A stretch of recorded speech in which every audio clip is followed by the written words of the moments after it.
Assalamualaikum warahmatullahi wabarakatuh. Bagaimana kabarnya teman-teman semua? Semoga kalian selalu dalam keadaan sehat ya. Kali ini kita akan membahas mengenai posting dan trial balance untuk akuntansi perusahaan dagang. Jadi pertemuan ini diharapkan teman-teman mampu melakukan posting dan juga membuat neraca saldo menggunakan transaksi perpetual. Sebenarnya kalian udah pernah melakukan posting dan juga membuat neraca saldo ini pada materi sebelum UTS, yaitu pada perusahaan jasa. Nah, saat ini kita akan melakukan posting dan juga membuat neraca saldo itu dengan perusahaan dagang.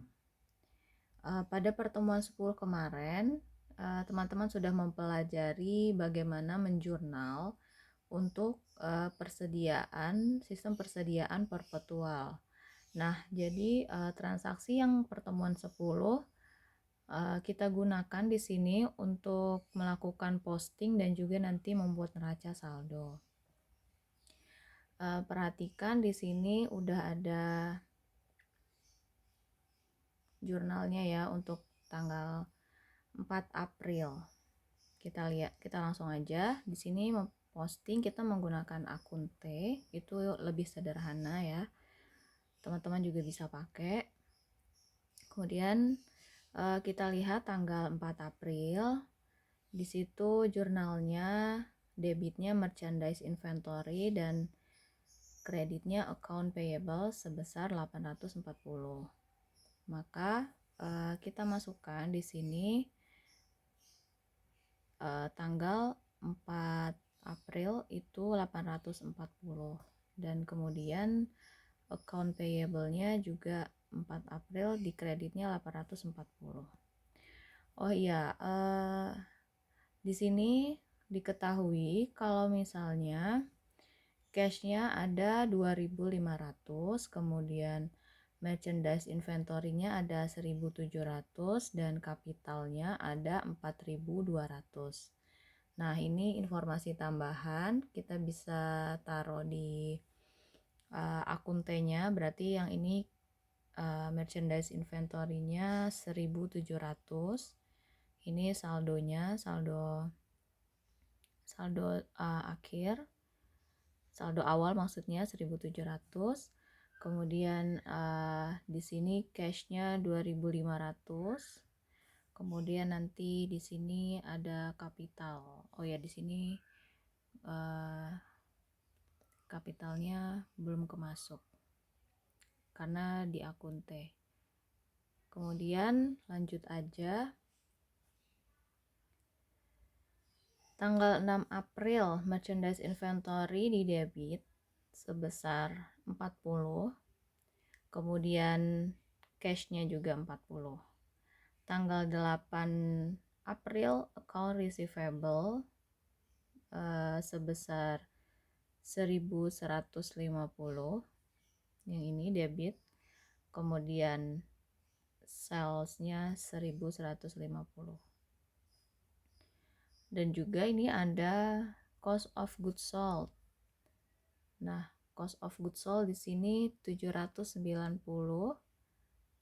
pada merchandise inventory 790. Selanjutnya tanggal 10 account payable sebesar 40 yang ini dan merchandise inventory-nya 40. Tanggal 11 itu merchandise-nya 420, kemudian cash-nya di sini 420. Kemudian tanggal 13 account payable-nya sebesar 800. Selanjutnya cash. Nah, cash-nya juga 800. Mohon maaf, cash-nya 784 karena merchandise inventory-nya di sini ada 16. Kemudian tanggal 14 merchandise inventory-nya 900 dan account payable-nya 900. Kemudian tanggal 15 cash 50 dan merchandise-nya juga 50.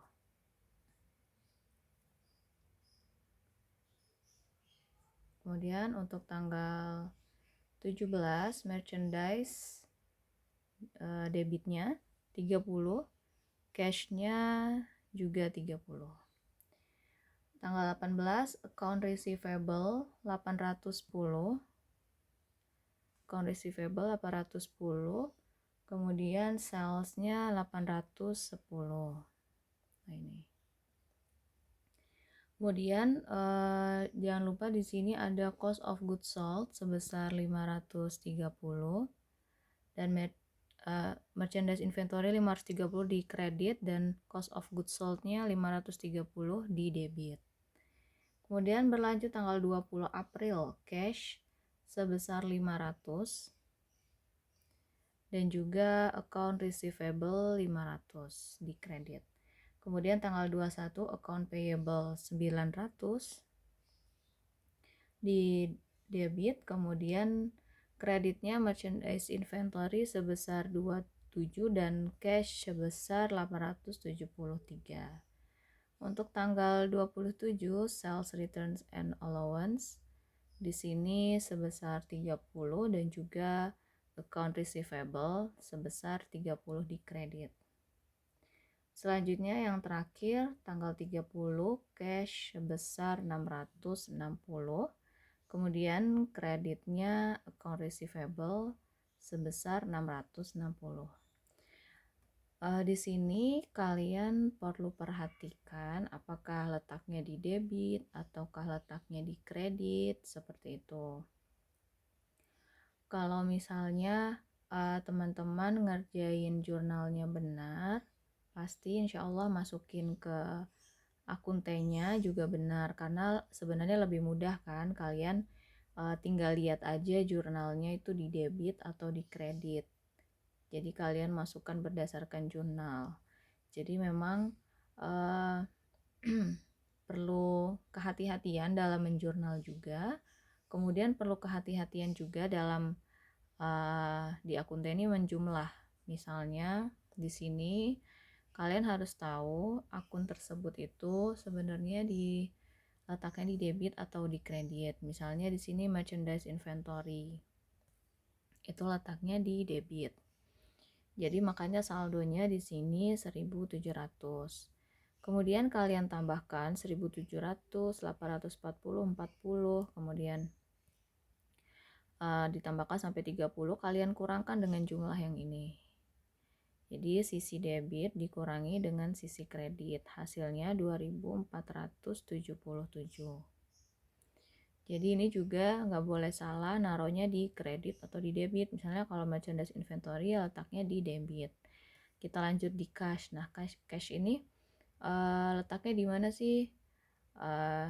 Letaknya di debit ya teman-teman. Jadi jangan salah memasukkan cash itu di kredit, karena kemarin pas ujian itu ya masih ada juga yang naruh atau meletakkan nominalnya itu salah gitu, kebalik, harusnya dia di debit, meletakkannya di kredit, seperti itu. Jadi ini cash juga sama caranya. Ini ditambahkan semua, kemudian dikurangi dengan sisi kredit. Selanjutnya cost of goods sold itu di debit, kita tambahkan semua di sini. Kemudian ada account receivable. Account receivable itu juga di debit ya teman-teman. Jadi kita tambahkan ini semua, terus kemudian kita kurangkan yang ini, nanti hasilnya 770. Kemudian ada sales returns and allowance. Itu hanya satu di sini, totalnya 30. Kemudian account payable. Nah, account payable ini kan di sisi kredit. Jadi caranya adalah kalian tambahkan yang kredit yang ini, kemudian kalian kurangkan di sini. ternyata di sini hasilnya 0, berarti nggak ada hutang ya teman-teman. Kemudian di sini sales itu kredit letaknya, jadi ditambahkan. Nanti hasilnya 1960. Kemudian setelah kalian membuat akun T, langkah selanjutnya yaitu membuat trial balance. Jadi di sini ada unadjusted trial balance untuk 30 April 2019.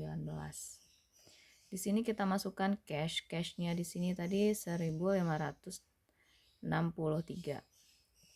Kemudian account receivable-nya 770.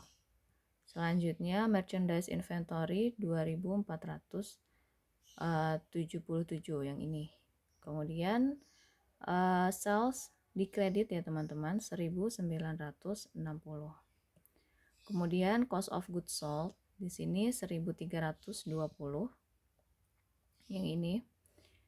Kemudian sales returns and allowance 30 juga di sisi di sisi debit. Kemudian kapital. Nah, kapital tadi yang soal tadi kan udah diketahui kalau kapitalnya di sini 4.200. Nah, maka kita masukkan kapitalnya 4.200. Kemudian kalian tambahkan. Nah, ini sisi debit dan kredit ini harus balance ya, teman-teman, harus sama. Jadi makanya tadi mulai dari menjurnal itu harus sudah teliti, kemudian pas menjumlahkan di akun T-nya juga teliti, jangan sampai terbalik sehingga nanti ketika dimasukkan ke trial balance ini seimbang atau balance seperti itu. Demikian untuk pertemuan kali ini saya akhiri. Wassalamualaikum warahmatullahi wabarakatuh.